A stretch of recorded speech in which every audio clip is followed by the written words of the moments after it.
మన ఇండ్లల్లో పెద్దవాళ్లు ఎక్కువగా మాట్లాడితే అయ్యో మళ్ళీ మొదలెట్టారు అని మనం నవ్వుకుంటాం. కాని డాక్టర్లు మాత్రం దాన్ని ఒక వరంలా చూస్తారు.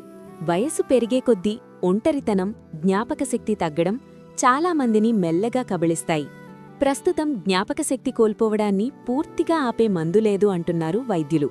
కాని ఒకే ఒక్క మార్గం మాత్రం ఉంది. ఎక్కువగా మాట్లాడ్డం వల్ల మెదడు సక్రియంగా ఉంటుంది. భాష, ఆలోచనలు పరస్పరం మాట్లాడుకుంటాయి. ఇది జ్ఞాపకశక్తిని బలపరుస్తుంది. మనసులో ఉన్నది బయట చెప్పినప్పుడు ఒత్తిడి తగ్గుతుంది. ఎక్కువ కాలం మౌనంగా ఉండటం మానసిక అనారోగ్యానికి దారితీస్తుంది. మాట్లాడ్డం వల్ల గొంతు, ముఖకండరాలకు వ్యాయామం జరుగుతుంది. ఊపిరితిత్తులు బలపడతాయి. తలతిరుగుడు, చెవిటితనం వంటి దాచిన ప్రమాదాలు తగ్గుతాయి. పెద్దవాళ్లు ఎక్కువగా మాట్లాడ్డం బలహీనత కాదు, అది వారి జీవితానికి రక్షణ. ఈ వీడియోని కనీసం ఒక పెద్దవారికి పంపండి. వాళ్ళు మాట్లాడితే ఓపికగా వినండి.